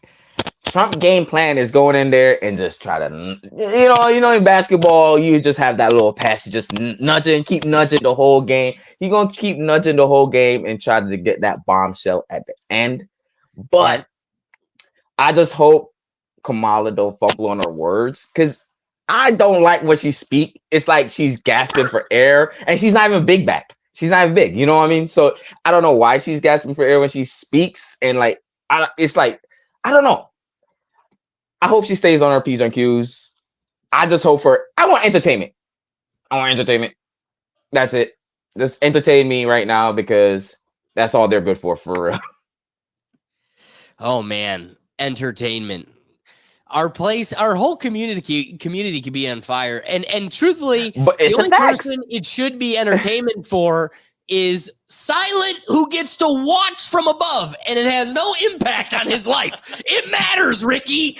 All right, Silent, what are your thoughts? I'm gonna enjoy this clown show for sure. This entertainment show. You bastard. I mean, look, at the end of the day, I think she's gonna get crushed. I think Trump's gonna be way more prepared than her, and I think he's gonna roast her real hard, just like he did with Hillary back in 2016. So, yeah, I think it's gonna be really obvious today who is gonna be the more prepared candidate. And in my opinion, looking from the outside as a Canadian, it's going to be Trump. He's going to be way more prepared than she is. He's going to have the better backing than she is. The DNC, as we spoke previously in previous episodes, just kind of shoved her to the front of the line when they could have, and they definitely did have way better candidates than her. So, and I think today's debate is going to show that and highlight it. Oh, all right. That's what I'm saying. Like, he's going to nudge, and she's going to get emotional, yo. She's going to go emotional and just, like, start going through the regular Kamala. Like, you know, the little pause she does and gasp for air. Like, I don't know. But he's going to nudge, and it's going to be towards the end. It's going to be one just, boom, Kamala, this is you, and da-da-da-da, and all right. Do we want to make our picks here? It's like a game day. It's let's make our. It's game day. Yeah, it's like game this day. Is David's game day. That's what I'm saying. Entertainment, yo. I'll start off. I think it's going to come off the rails late, but no one's really going to be watching because at the beginning, I think Kamala's going to run away with it. I think Trump's going to go unhinged. That weird thing's really going to get to him, and I think he's going to look old compared to Kamala. I think the majority of the people are going to go, I think Kamala won, or really more like Trump lost more than Kamala won. I think that's going to be that's what's going to be the end result of this. I think that's a fair prediction. I think Trump does a great job of doing a solid 2 hours and makes 2 or 3 statements that just damns him, right? The Proud Boys can stand down and stand by. Looked right at my parents and go, we're screwed. What? That will haunt us. No. Guess what? We're still talking about that. So here's what I think Trump's good at. I think Trump's good at talking off the cuff. I also think he's got a dummy's instinct. So his instinct is to say some dumb shit. He's good, dumb. And then guess what he's not good at for some reason? He can explain almost everything else, but he can't really explain. That's not what I meant. What I meant was, right? Because they all go, hey, you're racist. And never once is he really good at going, no, I'm not racist. What I meant was, they kind of just go, you're racist. And he just kind of keeps walking. It's like, are you gonna, because here, as people that are stuck here supporting him because RFK, Tulsi, other calibered options, one get in line behind one or the other, and we're left with no other real option. So as somebody that's reluctantly potentially calling for Trump, right? He does nothing to leave us out to be a good person. Right? Like everything he says and does still leaves his followers out to, you're racist. Well, no, I'm not. Well, he's doing nothing to show us he's not. So here's what I think you're going to get. And that's probably, to me, and my thought is that's the perfect psyop. The perfect equation is having the evil villain, the blue team that carries out all the bad acts, very likable. And then have the guy that on paper makes all sense, make him Satan. And that's the dynamic you have. You either are looking at the paper and going, on paper, these are all the policies I want. Oh, well, then you support Darth Vader. And you're like, no, he killed all the younglings. And then if you don't look at the paper, whatever you do, don't look for the paper. All you're doing is voting against Darth Vader. And you're like, oh my God, Darth Vader? The guy that killed all the younglings? I would never vote for Darth Vader. And they're like, right. So don't look for the paper. Don't ask for the paper. There is no paper. And it was funny, in the dead of the night, 2 nights ago, literally in the middle of the night, Kamala goes, here's all my policies. Did anybody read it? No. Because one, we know it's a lie, right? Like, if it's a policy you're telling us that we like, really, like, I don't know, not taxing tips. Well, then we just come to realize that's a policy that Trump already had. So you either carbon copy the things we like about your enemy, or you tell us we are going to make communist policies that police grocery prices, and the whole public's like, yeah, no, we may like blue team, but we still don't like communism. Well, then on the piece of paper, they say, okay, we're doing away with the grocery thing. They're not actually doing away with the grocery thing. That's why the policy, in the metaphor, the piece of paper, the thing that they should be selling you on, the platform, to them doesn't matter, doesn't exist. Because one, my platform is telling you whatever you need to hear to vote for us. Because 2, I'm going to do whatever the hell I want. That's the real platform. I'm doing whatever the hell I want, and it's really not something you like. So what am I selling to you? I'm selling to you not Trump. That's really all I got. We're not Darth Vader. Here's what's interesting. That being the premise of it all, here is a Philadelphia cookie shop, and they, leading into today's debate, were selling cookies. They have Kamala cookies and Trump cookies. Take a look at the numbers. You've sold thousands already, and I know you've baked thousands in preparation for tonight. Yes. Everyone wants to know, what do the sales maybe tell us about who might win the election in November? Well, tell us about sales. The sales, the red is leading by a lot. By a lot. By a lot. You got the tally board over here. The tally was just updated. You're new to see it, but almost by 4,000. 369 to 4,228, and that's a Democrat city. Ricky, what's up? I just said, damn. But Alex, I just wanted to say this before, like, show me where Trump became racist. Like, show me in time. Like, if that's what she goes with today, it's a L. Like, the race thing is out. I hope they don't go for that angle. Like, getting award from the NAACP, then run against Democrats and magically become racist. Then when you look at these folks and you go, please show me one clip. I don't know what Republican. I don't know what Republican is going to free Lil Wayne and free Kodak Black. Kodak Black. I don't know what Republican is going to do that shit. You know what I'm saying? I'm just saying. I don't know who. Hey, but Trump freed ASAP Rocky.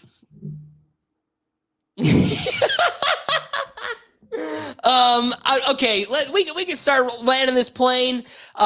Real quick, David gave, what was your forecast? You're saying Trump. I think Ricky and gang, silent from the outside. What are you expecting from tonight? What are your picks? Game day picks. I think Trump, personally. Yeah. I got the Trump in the 4th quarter. Late Kyrie shot. Late Kyrie shot. Okay, hold on. If she doesn't get emotional, Kamala got it. If Trump don't bother her with the rhetoric or anything, like just little sayings, little nudge, Kamala got it. Kamala got it. Camel ladies got it. But I don't think she's gonna stay unemotional. Well, again, their only selling point is not Trump. Right. It's emotion. It's we are identity politics. And I need to hear new stuff from her. Like I don't want to literally hear copy and paste as you said earlier. I need new, like, go against your whole party tonight. You know what I'm saying? I agree. And with the copy and pasting of things you're saying, What I don't want is for you to be repeating something and needing to pander to a group, and you go call your union leader, and he go, okay? So don't be also doing it in an accent that makes me feel this big, okay? Sorry, Ricky. I just needed to. And you're right. Like you can't just take a flight to the south and then during the flight you took a nap and wake up with a twang. It don't happen like that. Okay, it don't happen like that. Then you come back up north, you're perfect fine. Then you go to California, all West Coast. Like be you. And I think that's what people is realizing. Like Trump is just being him. No matter what he can say, like throughout since he's been running, he's just been him. You say he can't like go back and apologize. Like, why should I go apologize to something if y'all want to do the research? You should just go do the research, get the context, get how I'm saying it, and if you like it or not, you like it or not. Like, the apologize for everything is not it. It's just gonna lead you down like a cancel. Like, you know, if you apologize for one, you're gonna apologize for all. Look, you mad? I say that wasn't me. That move on. It's over with. No, I totally agree. That shit. Were you able to hear Ricky? Silent? Yeah, I heard him. Yeah. All right. That being said, if you're the only person left in this darn studio, Doug, I mean, there's no one else to ask. Doug, who do you got in the game day pick? I'll have to go with the experienced debater, Donald Trump. Oh, all right. The experienced debater. I mean, how much experience does Kamala have? I mean, Trump's been on that debate stage a few times already. Kamala's only experience is in the VP debate, which are basically meaningless. So I think Trump's got an edge. But we got to remember, the chips are still always stacked. So even when he wins, he loses because they're going to find avenues and ways to sell this to the public that, you know, he loses on it. But for my rapid thought here, I want to present a video. This video being from Representative Thomas Massey. And to me, this is the position really moot of either side, regardless of where you're at. I mean, there is no moderate anymore. There is no independent. We're not allowed to call or think about a third party, call for or think about a third party. But this is, I think, the real American position. And I would call on Mr. Massey.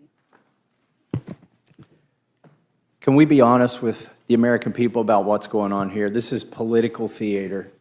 I'm going to call out both sides right here.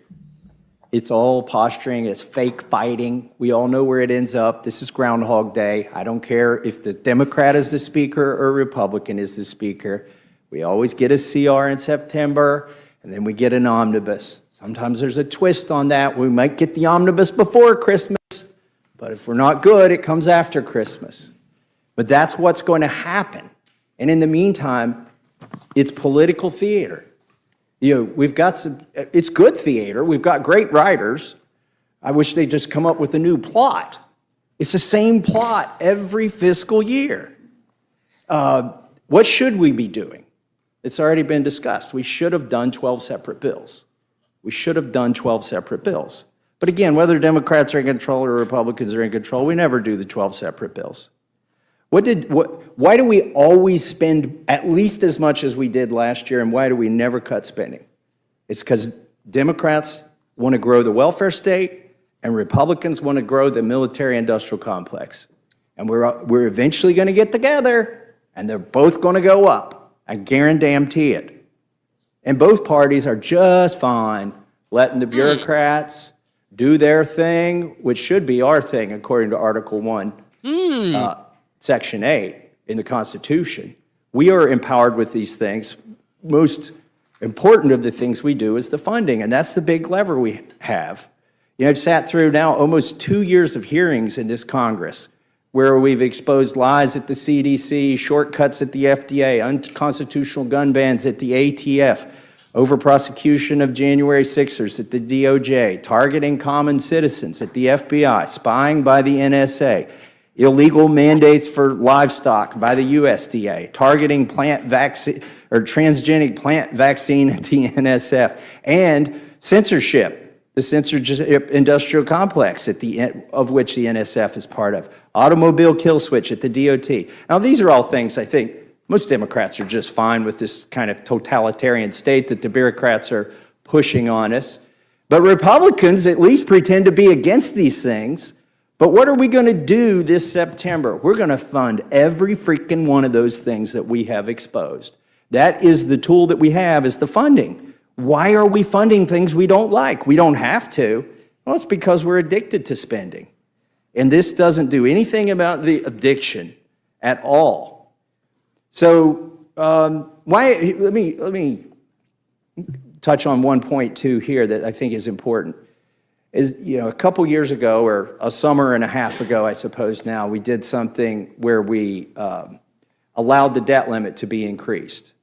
But as a condition of that, we said if you do a CR that lasts past April 30th, everything's going to get cut 1%. And that, to me, seemed like at least a little tinge of fiscal responsibility was creeping in. But now I notice that this CR, instead of going 1 year and giving us time to do the 12 appropriations bills, is going to go 6 months. Now, let me tell you what's going to happen because this goes 6 months. Number one, it ends in March 28th, on March 28th. Well, the automatic cuts happen on April 30th if the CR went past that. So that is exactly why the Speaker chose a 6-month CR, is so we don't have even the chance, a threat to this town, it's a threat of a 1% cut. We don't want to even, this is like T-ball. The 1% cut is on the tee, and Republicans won't even swing at it. So instead, we're going to do a 6-month CR instead of a 1-year CR. That sets up another crisis next spring where we can do another pretend fight sometime around March. And that fight it'll be the same fight regardless of who wins the presidency and who's in charge of the Senate and the House. And we're basically going to get pretty much the same result. But that's 6 months from now. In the meantime, we can kick the can down the road. All of these things that we've exposed and all of these hearings are going to continue to get funded. Yeah. But wait, there's a bright, shiny object on this CR. I've never seen one of these. I have never seen a bright, shiny object attached to one of these must-pass bills. Oh, wait, no. It actually happens. There always is a bright, shiny object, a bauble, if you will. A little something to get excited about. This SAVE Act, it's going to save us all, right? And by the way, this is good political theater. I do like this part of it, that we're going to see almost every Democrat cast a vote so that illegals can vote in our elections. I mean, that's pretty clever on the part of our speaker to set that up, make you all take that vote. But here's what he's going to do after you take that vote. He's going to take it off. The bright, shiny object goes away. It's Lucy and the football again. And the American public is all revved up. Yeah, we're going to get to save that. We're going to save these elections. We're going to stop the illegals from voting. Really? How are you going to do that in like 6 weeks? I think they're already registered if they're going to vote. Some of them probably already voted. This SAVE Act ain't going to save anything. And particularly because it ain't ever going to become law. It's a false promise to get all the Republicans half pregnant. And then you're going to get fully pregnant by the end of September when you vote for this CR. That is not going to have this, I mean, I hate to break this to you. I mean, the Democrats already know this. I'm not telling you anything special. I hate to break it to the Republicans. You ain't getting the SAVE Act. It is not going to stay on this bill. Why? Because we're going to cave. We're going to cave. Is it a fight worth having? Absolutely, it's a fight worth having. Make those Democrats say they want illegals to vote. Make them take that vote as many times as you can. And then make them go to the ballot box in November. But that's what it is. It's political theater, folks. We all know where it ends up. We've seen it. I've been here 12 years. I've seen it 12 times. I refuse to be a thespian in this failure theater. I refuse to be a thespian in this failure theater. And so here's why it's an important wrapping thought, because we have a whole dialogue about how we're ready to grab our popcorn and get a front row seat to the show today, and yet Neither option is one that we want. And what's funny is, like, we think of it as the metaphor is like we're watching a play, in a cobbled stone in Greece, and the city behind us is burning. And really, the only person that gets to have a vantage point in this whole conversation that should feel comfortable in the slightest as we laugh about, I'm going to get Taco Bell before tonight's debate. Like, the only person that has that vantage point is Silent. Silent Destroyer, being somebody that isn't an American, gets to sit back and go, I'm watching you all watch a play as your city burns, and at least you got some chuckles. Oh, did he stumble over his words or get a good dig on her? Gene's gonna put everybody in jail. Put everyone in jail. Yeah, I'd put you in jail. It's like, oh, like that. Yeah, you all laugh as your whole infrastructure implodes. So to me, the only person that should have like a laughing vantage point tonight should be Silent. We should all be enraged that these are our only two options, none of them being which people we truly, truly want. And yet we call ourselves a representative republic, LOL. And yet also, like, nobody on the blue side. Like, the most astonishing piece of this dialogue, they're both two halves of an idiot, but I can't help but continue to look at the blue team and be like, there is no thought. Like, I could look at people on the red team and be like, you were tricked. But I definitely look at the blue team and go, you're a moron. Why? Why do I use such harsh, true language? Because how can you have somebody like Dick Cheney demonized? He's a warmonger. Didn't you see Steve Carell and the gang in a good movie telling the truth about Dick Cheney? And then Dick Cheney comes out and goes, Donald Trump's a threat to democracy. You should vote for Kamala. And they're all like, oh, everybody should praise that neocon. He's a brilliant one. So to me, it's an astonishing reflection of like the lemming, where they let you think you had a voice in the primary. You voted for Bernie. They said, no, it's Hillary. And you still voted because you're a dum-dum head. But now they're not even letting you pretend to have a voice. Like, before, you pretended to have a voice, they were like, we didn't like what you said, we're picking it anyway. Now there is no primary. It's the dead guy. And then they're like, oh, shit. Turns out the dead guy's too dead. So we're going to have to go with the half-wit. And it totally disarmed your democracy. And yet it's still Darth Vader, the orange man bad, who I guess is the real threat to your democracy. I don't know. It just, to me, it seems to be no thought. Wrapping thoughts, Silent, from afar. Tell us. Yeah, I think, like I said earlier, I think Trump's got this. And as we touched on many times, it's very unfortunate that Kamala is the best person the DNC can present, and Trump is the best person that the RNC can present, And so we know it's not. So we know this whole thing's a sham.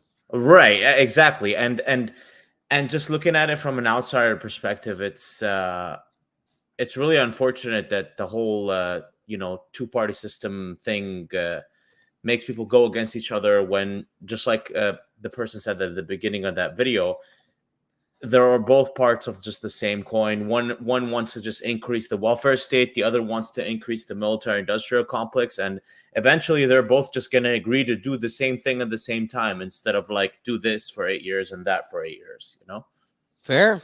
Ricky, wrapping thoughts? That man sound like a American. Like, why can't more politician be like him? I don't know all his policies, what he ran on, but from what I just seen in that clip, I wish more politicians were like that. Get from behind y'all cloak, you know what I mean? And actually just be straight up. And you're not going to be 100 straight up because there's always something, you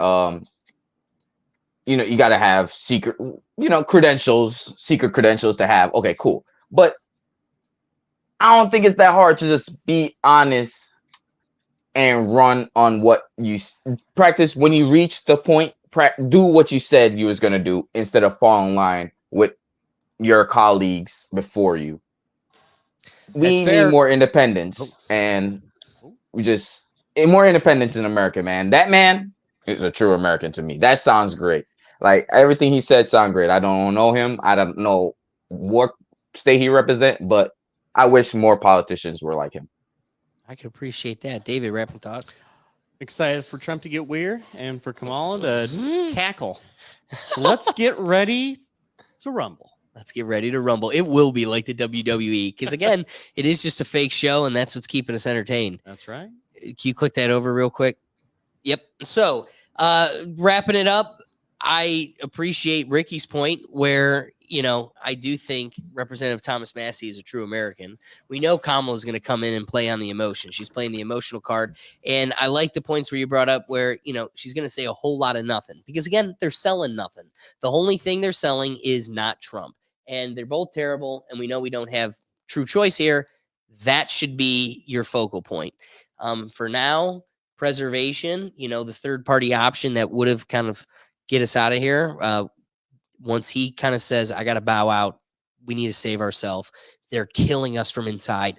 They're eating our cats. They're eating our ducks. They're killing bald eagles and they're cooking them up. Like when the only thing that was going to make a statement and kind of shake up the bipartisan chokehold, when he kind of gets in line and says, this time we need to do this for preservation, we probably do. So it's going to be an interesting debate. So we're going to buckle up and enjoy that. But that all being said, guys, we go live each week. Let me bring in the guys so they can tell you where to find them. Silent, thanks for joining us as always. Silent, tell the folks where they can find you. I'm live every single day, kick.com/silentdestroyer. Hey, that's what's up. And Ricky, how about you? Oh, look for content popping soon, man. Content coming back. We're in that time. Y'all gonna be cozy, so we got the content for you. We outside on Sundays. Alex is gonna tell you all about that. I was outside, so we outside. Really was this time. We outside, y'all. And catch us every Tuesday here, man. Live, just another TV, anywhere, everywhere. Hey, so guys, again, we have the Rethink Tank. We go live here every Tuesday at 7 p.m. So be sure to like, subscribe, do whatever you got to do so you don't miss it. And then also we have our, as Ricky pointed out, we have a whole lot of content that comes down on Sundays too. We have a Sunday live show that we used to be at 9 a.m. But I hope you noticed this week we're now at 11 a.m. going a little later because that's coming at you in tandem with another Sunday the Sunday Football Review. This new show has been a blast. And as a heartbroken Browns fan, we have a lot to break down next week. Yeah, we kind of were breaking the news with Tyreek getting pulled over. There was a whole lot of crazy stuff, and we haven't even scratched the surface. So, get a little inside edge for your fantasy team. Get prepped for all the Sunday games to follow, and join us at noon Eastern time. So we got the two shows, the Rethink Tank, the Reactions show at 11 a.m. and the Sunday Football Review. But like I said, guys, that's all found at one central place because there's so many different shows and contents, the podcasts and everything else.